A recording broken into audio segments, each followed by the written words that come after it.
Debut, Oscar winners Anthony Hopkins and Emma Thompson in The Remains of the Day. Criminal Christopher Lloyd, homeless Linda Hunt, and bachelor Brendan Fraser get their hands on $20. And Sean Young turns up the heat for Detective Armand Assante in Fatal Instinct.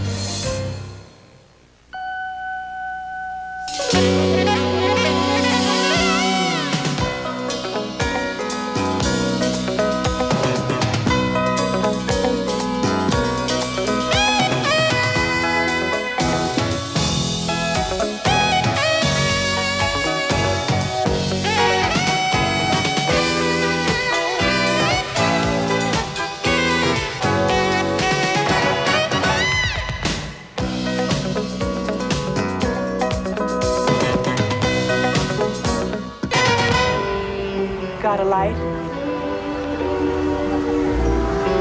Sure. How about a match?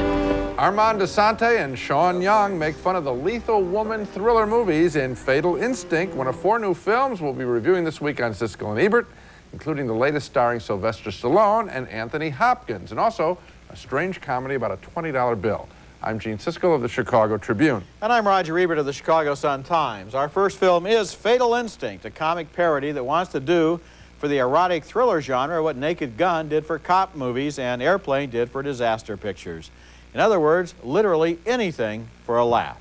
The movie stars 2 of my favorite actors, Armand Assante and Sean Young. He is a cop, she is a femme fatale, and in this scene, they're inspired by Body Heat, where Kathleen Turner drove William Hurt crazy with desire. You come here often? Only when I'm in heat. In the movie, Assante is married to Kate Nelligan, who is carrying on with garage mechanic Christopher McDonald. Even though Assante is an ace investigator, he doesn't catch on, even when the cheaters are right in bed with him.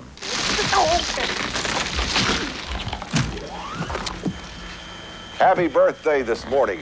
From Chico, California, we have Reefa Deaton, who is 101 years old. And we wish her a very, very... Go. Go.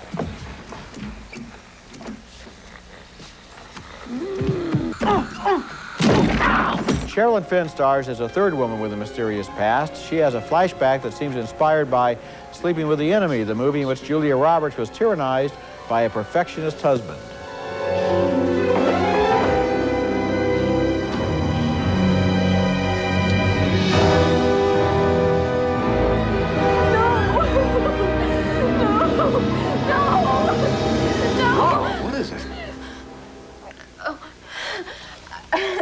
I just get a little claustrophobic in the bathroom.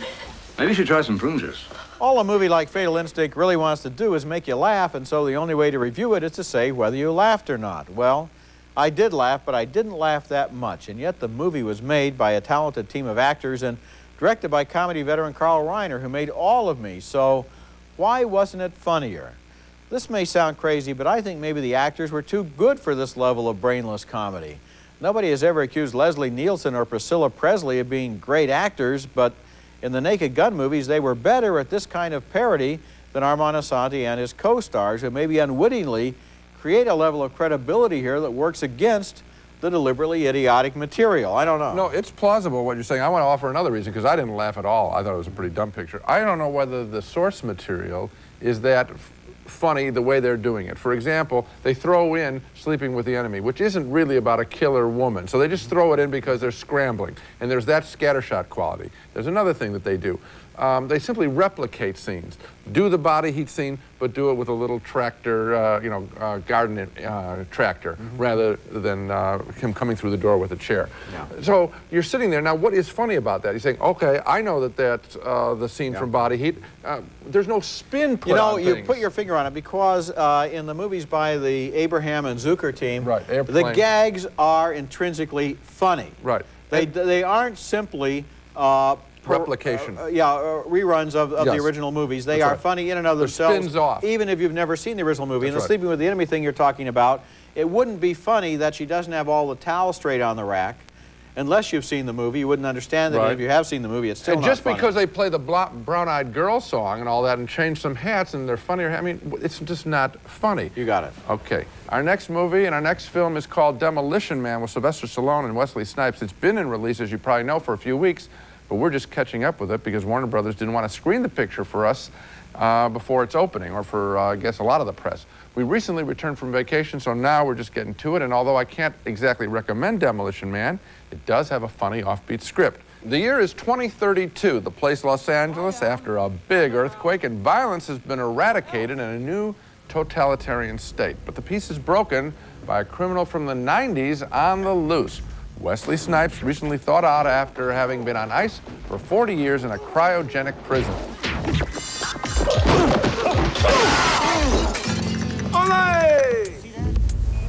We're police officers. We're not trained to handle this kind of violence. Also thought out is Sylvester Stallone, a tough cop from the 90s. He and Snipes have a history together. I tracked that dirtbag for 2 years. And when I finally bring him down, you turn me into an ice cube for my trouble. The romantic interest is provided by a police officer played by Sandra Bullock, but times have changed in the more high-tech 2032. There you go.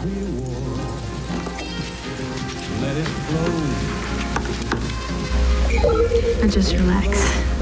I'll begin in a few seconds. Begin what? Having sex, of course.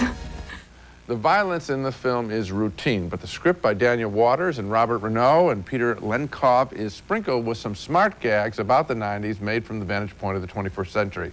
I didn't care at all about the mano-a-mano between Snipes and Stallone in this picture, but when they weren't fighting, I did smile a lot during Demolition Man. I smiled a lot too. In fact, I'm giving this film thumbs up. Okay. And the reason for that is that unlike so many other movies in this genre, it really does have a satiric angle Yes. to it. It is really trying to be funny, and it's really trying to comment on the 90s from the point of view of the future.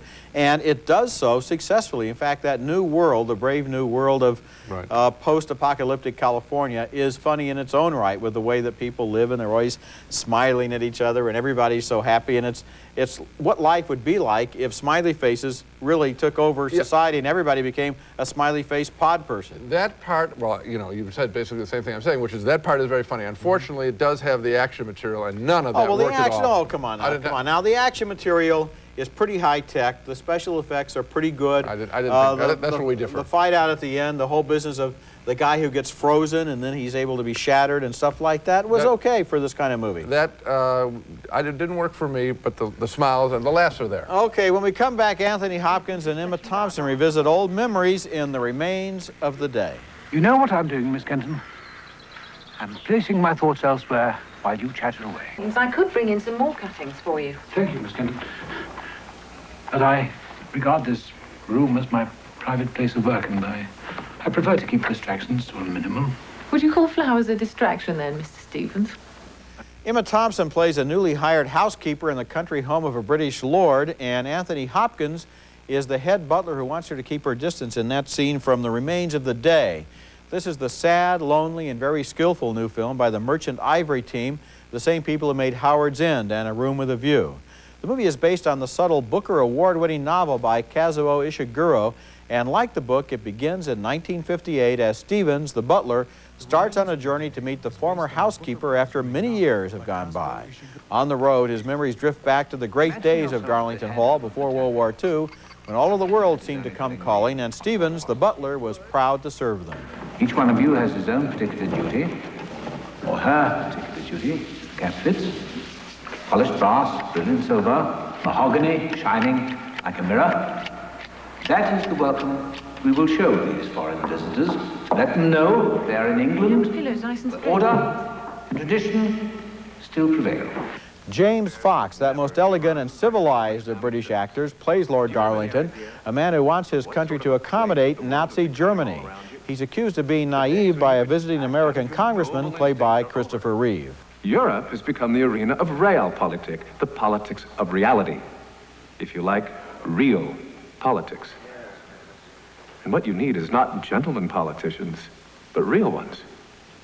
You need professionals to run your affairs, or you're headed for disaster. Lord Darlington's insensitivity also extends to the realm of the personal. he shyly asks Stevens to explain the facts of life to his godson, who, in fact, probably knows them a lot better than Darlington does. Of course, this goes far beyond the call of duty, Stevens. I shall do my best, my lord. The heart of the story involves several delicate and painful scenes between Hopkins and Emma Thompson. The housekeeper is obviously attracted to the butler, but he places professionalism above everything else and uses it as a shield against personal feelings. It's not scandalous at all. It's just a sentimental old love story.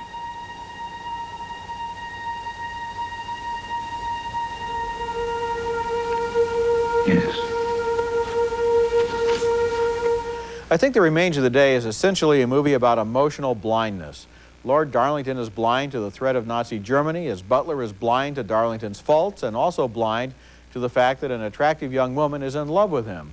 Both the butler and his master blunder ahead and destroy their lives, all in the name of high-sounding principles like duty. But because the story covers many years, we get the sad and very effective closing scene in which the butler finally realizes what he might have had and missed. It goes without saying that the performances are exactly on the mark, and the movie is fascinating in the way it shows its characters throwing away life because they think they've found something more important. Oh, I think it's a magnificent film, and I think you've hit on most of the points. You might expect it to be a drama of manners, and you think it's familiar turf. You've seen the English people handle other people at a distance by, obeying certain rules of propriety and all that. But to see the story on the personal level, to bring in the outside world, I thought that was refreshing. To bring in the outside world, what's going on beyond the manor, that was exciting too. And seeing that they're hurting themselves in a personal way and in a macro way as well as a nation. I was so moved, especially by the sequence where the butler's father has been brought on staff, and he falls ill, and he's taken upstairs to his room during this very, very important dinner party. Right. And the butler places the dinner party ahead of his own father, and that shows just how cut off he is from the real emotions of being alive. Again, this is the same group. You mentioned Room with a View and Howard's End. They make remarkably good films, so beautifully acted. Producer Ismail Merchant, director James Ivory, and writer Ruth Prowar-Jabala. Okay. Coming up next, a clever idea for a comedy following the course of 20 bucks as it changes hands from character to character. No, I really don't think that'll help.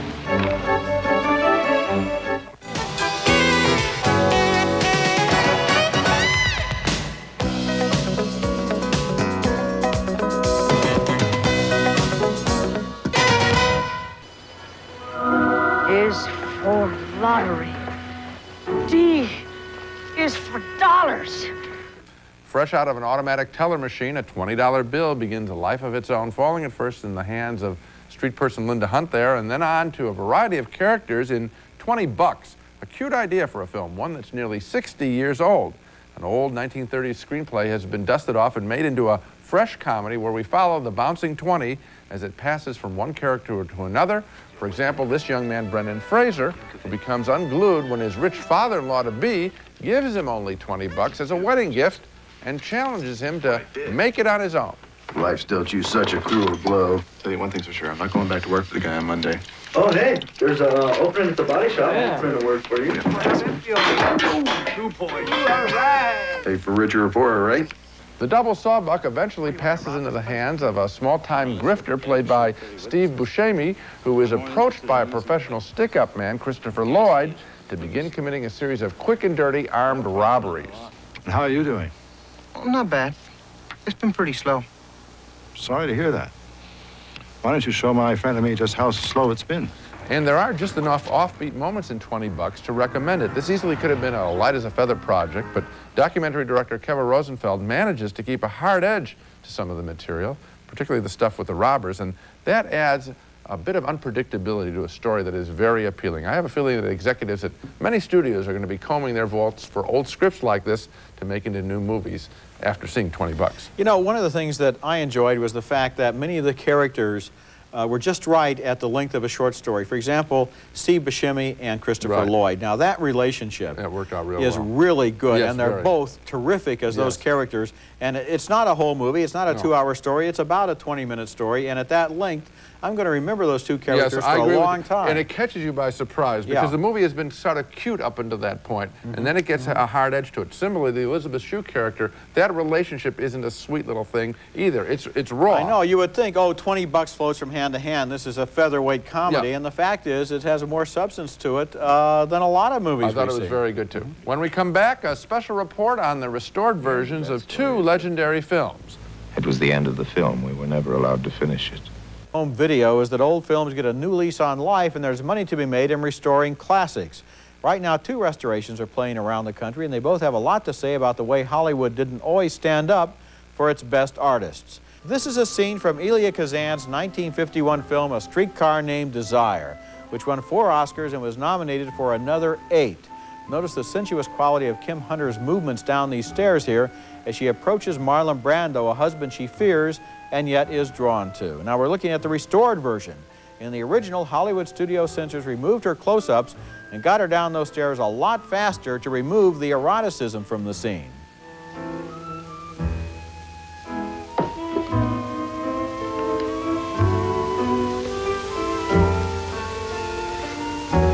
And listen to this dialogue by Vivian Leigh, which was cut from the 1951 version of the film because it was considered too racy. Not far from Bellry, before we had lost Bellry, was a camp where they trained young soldiers.